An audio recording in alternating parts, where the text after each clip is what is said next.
Hi viewers, welcome to Nandini's pantry. இன்றைக்கி நந்தினிஸ் பேண்ட்ரியில் பார்த்தீங்கன்னா சூப்பரான கடலில் போட்ட கத்திரிக்காய் போட்டு தான் பண்ண போகிறோம். இது ரொம்ப ஈஸி. குக்கரில் டேரெக்டாக வச்சிடலாம்.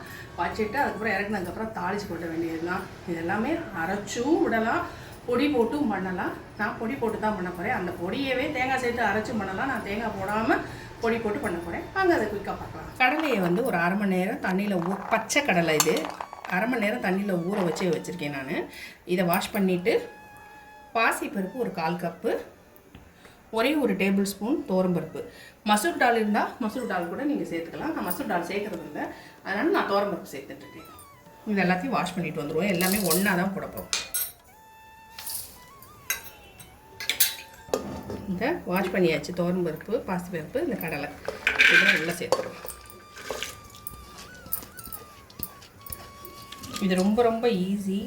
டக்குன்னு இதுக்கு வந்து சைட் டிஷ்லாம் தேவையில்லை. இதையே சாதத்தில் போட்டு பிசைஞ்சு சாப்பிட்லாம். காய் தனியாக பண்ணணும்னு அவசியம் இல்லை.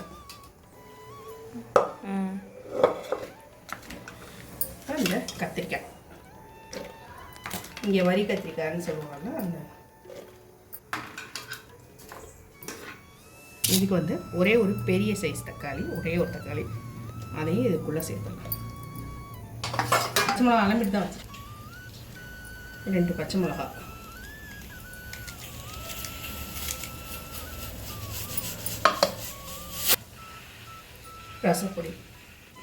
ரசப்பொடியில் வந்து மிளகாத்தல், மல்லி வந்து தூக்கலாக இருக்கும், நிறைய இருக்கும்.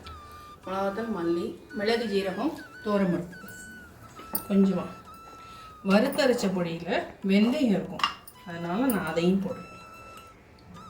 ஏன்னா இதில் வந்து அரைச்சி விடணும் தேங்காய், அதுக்கு பதிலாக நான் வறுத்தரைச்ச பொடியை போட்டுறேன்.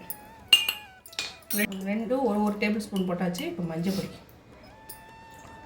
வெந்தயம் சேர்த்துருக்கோம் நம்ம வறுத்தரைச்ச பொடியில். வேறு மிளகாத்தல், மல்லி, கடலைப்பருப்பு, வெந்தயம். இதுக்கு தேவையான அளவு உப்பு சேர்த்துக்கலாம். இதில் கடலை பருப்பெல்லாம் போட்டிருக்கறனால நான் 1 கப் அளவு தண்ணி, ஒரு கப்பு கொஞ்சம் கூட, ஒரு 1.5 கப் அளவு தண்ணி விட்டணும். லேசாக கலந்து விட்டுருவோம். இதை கலந்து விட்டுட்டு இதை ஒரு 5 விசில் வச்சுருவோம். ஏன்னா மேலாப்பில் பொடி இதாகிடும், உப்பு மேலாப்பில் தங்கிடும். வெந்து வரும்போது கரெக்டாக இருக்கும்.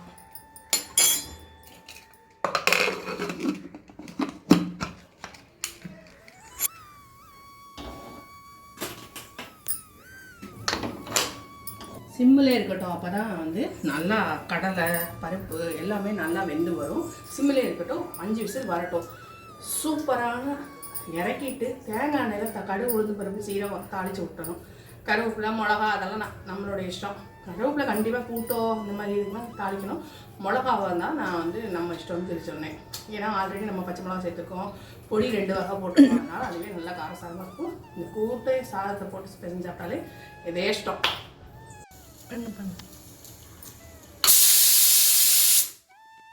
இந்த மாதிரி 5 விசில் வந்துருச்சு. இப்போ நம்ம ஸ்டவ் ஆஃப் பண்ணி ஸ்டாண்டிங் டைம் விட்டுருவோம். இந்த ஸ்டாண்டிங் டைம் முடிஞ்சு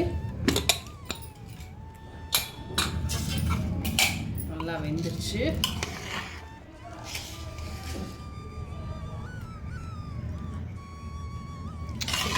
மிக்ஸ் பண்ணிட்டுக்கா சூப்பராக இருக்கும். அப்படியே சாதத்தில் தேங்காய் அரைச்சி விட்டாலும் சூப்பராக இருக்கும். தேங்காய் அரைச்சி விடாமல் இருந்தால் கொஞ்சம் கெடாமல் இருக்கும். அதனால நான் தேங்காய் அரைச்சி விடலை. தேங்காய் விருப்பம் இருக்கிறவங்க தேங்காய் அரைச்சி விடுங்க அந்த பொடியோட. இப்போ இதுக்கு தாளித்து கொட்டிக்கலாம். தேங்காய் எண்ணெய் தான் நான் இதில் தேங்காய் எண்ணெயில் தான் தாளிக்க போகிறேன். தேங்காய் எண்ணெய் விட்டுட்டேங்கன்னா கொத்தமல்லி தூவிடலாம். அப்புறம் தாளிச்சிட்டு மொத்தமாக கலக்கிக்கலாம்.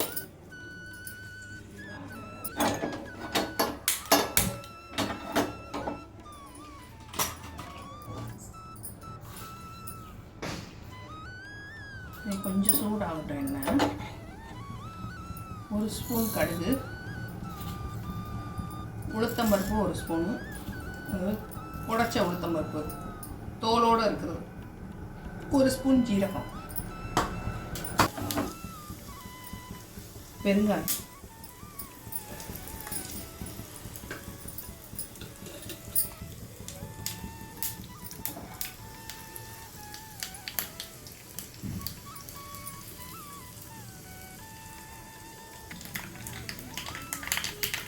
இந்த வெண்டைக்காய் மேலே போட்டுறாங்க.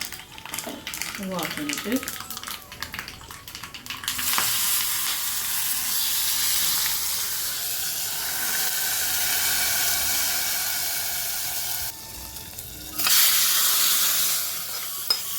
இது பண்ணாமல் இருந்தால் நம்ம சமையலோடைய ஃபினிஷிங்கே இருக்காது.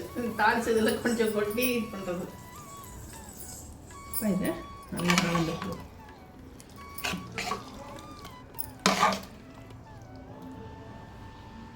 இங்கே தானே விடணும், அப்புறம் இங்கே விட்டாங்க.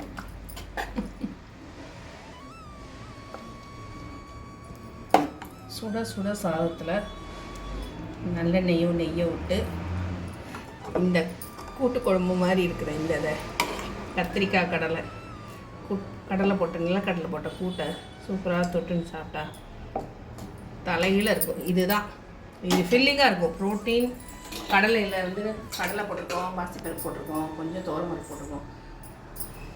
சூப்பர் ஃபில்லிங்காக இருக்கும். இதில் வந்து கார்போஹைட்ரேட், அப்புறம் இதில் ப்ரோட்டீன், அயன், கத்திரிக்காய் எல்லாம் ஃபுல்லாக ஃபில் பண்ணிடும். நம்மளுடைய ஒரு நாளுக்கு தேவையான எனர்ஜியவே ஃபில் பண்ணிடும். இந்த ரெசிபி கண்டிப்பாக உங்களுக்கு பிடிச்சிருக்கு நம்புகிறேன். வீடியோ பிடிச்சதுன்னா, ரெசிபி பிடிச்சதுன்னா லைக் பண்ண மறந்துடாதீங்க. மறக்காமல் நந்தினிஸ் பண்ணி சப்ஸ்கிரைப் பண்ணிடுங்க. உங்கள் ஃப்ரெண்ட்ஸ் அண்ட் ஃபேமிலிக்கு ஷேர் பண்ணுங்கள். தேங்க்ஸ் ஃபார் வாட்சிங். பாய் பாய். டேஸ்ட் பண்ணி பார்த்துருவோமா?